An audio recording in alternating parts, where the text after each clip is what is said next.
우리가 사도행전 말씀을 계속 보면서 눈여겨보아야 할 단어 중에 제자라는 단어가 있습니다.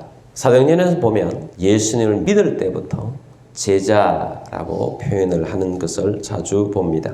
그만큼 예수를 믿기 시작하면서부터 예수님을 따르는 제자의 길을 걸어갔다고 볼 수 있습니다. 바울과 실라가 양육을 위해서 1차 선교여행을 가셨던 지역으로 가게 됩니다. 1절 말씀 봅니다. 바울이 더베와 루스드라에도 이르매 거기 디모데라 하는 제자가 있으니 그 어머니는 믿는 유대 여자요 아버지는 헬라인이라. 아멘. 더베와 루스드라로 갑니다. 근데 루스드라에는 아주 특별한 인물이 있습니다. 디모데입니다. 디모데를 소개하면서 거기 디모데라 하는 제자가 있으니 라고 말씀하고 있습니다. 아마도 디모데는 1차 선교여행 때 바울을 만나서 그 가정이 함께 믿음 생활을 시작했을 것입니다. 그러나 바울이 떠난 중에서도 믿음이 약해지지 않고 더 믿음이 자란 것입니다. 그래서 바울이 재방문했을 때는 아주 좋은 믿음의 청년이 되어 있었던 것입니다. 나중에 디모데는 바울이 이제 주님께서 데려가실 줄 알고 순교의 제물이 되게 하실 줄 알고 디모데에게 마지막으로 편지를 씁니다. 그러면서 내 아들 디모데야 하면서 바울의 자기의 사역을 디모데에게 맡기는 것을 보게 됩니다. 그래서 이 디모데는 예수님의 제자로 또 바울의 제자로 아주 훌륭한 그런 제자의 길을 걸어갔던 것입니다. 바울이 자신이 세운 모든 것들을 디모데가 다 맡았으면 좋겠다. 그런 사람이 바로 디모데였던 것입니다. 그의 어머니는 믿는 유대 여자요 아버지는 헬라인이라. 어머니의 가문은 하나님께 속해 있지만 아버지의 가문은 그렇지 못했던 것입니다. 그러나 어머니가 또 외할머니가 믿음이 좋아서 믿음의 가문을 일으키고 계속해서 믿음으로 디모데를 잘 양육했던 것입니다. 물론 구약에 속해 있었던 것입니다. 디모데후서 1장 5절에 보면 이는 뇌 속에 거짓이 없는 믿음이 있음을 생각함이라. 이 믿음은 먼저 내 외조모 로이스와 내 어머니 유니게 속에 있더니 내 속에도 있는 줄을 확신하노라. 디모데는 바울을 만나기 전에 구약에 있는 하나님을 신실하게 믿었습니다. 헬라인이었던 아버지는 이방인이었지만 유대인 할머니, 어머니 아래에서 디모데는 자랐습니다. 할례를 받지는 못했지만 할머니와 어머니를 통해서 디모데는 영적으로 잘 자랐습니다. 말씀을 잘 가르쳤습니다. 외가 쪽에 가졌던 신앙의 DNA를 잘 받아들인 것입니다. 한쪽만 믿는 가정이라 할지라도 열심히 기도하고 자녀를 신앙에 양육하면 신앙의 DNA가 흘러 들어갑니다. 물론 함께 신앙을 가지고 신앙을 지켜나가게 하는 것도 한 가정이 부부가 참 중요한 것입니다.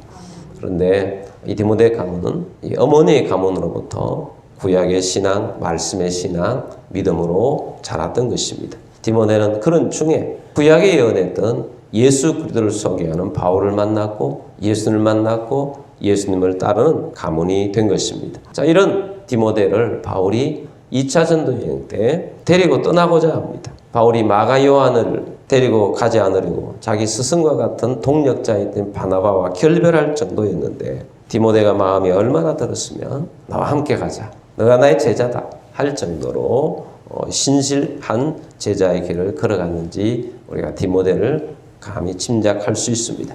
3절 말씀 봅니다. 바울이 그를 데리고 떠나고자 할새 그 지역에 있는 유대인으로 말미암아 그를 데려다가 할례를 행하니 이는 그 사람들이 그의 아버지는 헬라인인 줄 다 알미러라. 아멘. 자, 바울이 디모데를 데리고 떠나려고 하는데 유대인들이 디모데를 데리고 가서 할례를 행합니다. 조금 미스테리한 내용입니다. 왜냐하면 바울과 바나바가 안디옥의 교회에서 굉장히 고충을 겪었던 것이 바로 이 할례 문제였습니다. 그래서 이 문제를 가지고 예루살렘에 가서 예루살렘 총회에서 결론을 내렸습니다. 할례는 예수 믿는데 구원의 조건이 아니다. 이방인들은 할례를 받지 않아도 된다. 그리고 그 결정한 사항을 편지글에다가 써서 이방인 교회에 파송을 하면서 이것을 다 알리도록 하여라.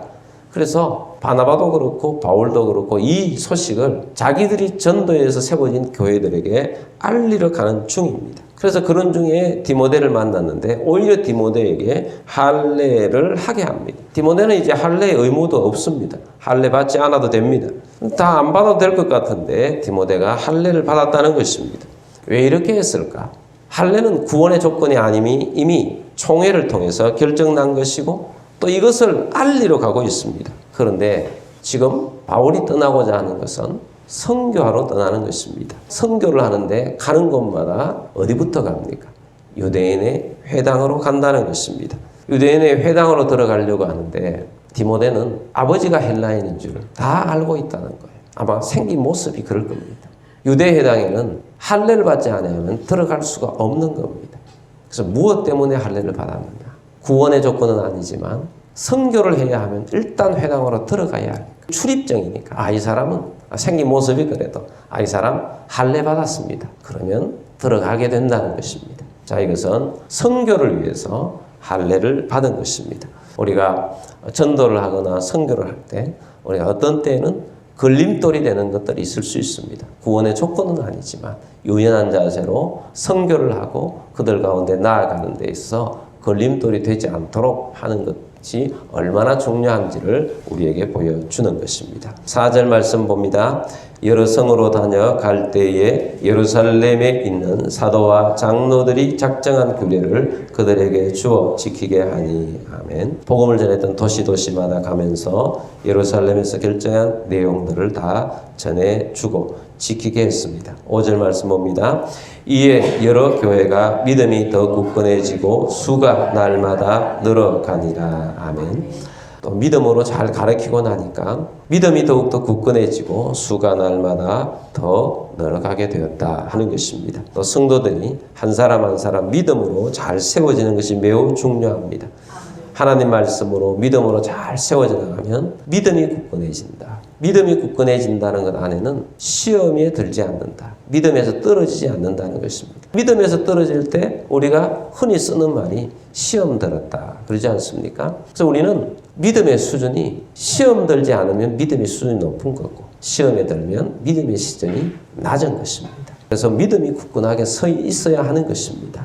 그래서 믿음이 굳건하게 서서 믿음으로 승리하는 여러분들이 되기를 바랍니다. 어떤 사람은 작은 것에서 넘어져서 믿음에서 떨어져 버려요. 어떤 사람은 큰 것인데도 저 정도가 되면 믿음 어떻게 저런데도 믿을 수 있나? 그런데도 믿음을 지켜나갑니다. 그 사람이 믿음에 굳건하게 서 있는 것입니다. 많이 아는 것도 중요하지만 그것이 우리 속에 믿음을 지켜나가는 믿음으로 승리하는 그런 사람이 되어지는 것입니다. 믿음이 굳건해지고 교회가 든든해서 가니까 구원 얻는 자들이 정착을 잘하게 되더라. 믿음 생활을, 교회 생활을 잘하게 되더라 하는 것입니다. 그래서 오늘 우리들도 주의 말씀으로 믿음이 더 굳건해지게 되기를 바랍니다. 제자의 길을 걸어가는 우리들이 되기를 바랍니다.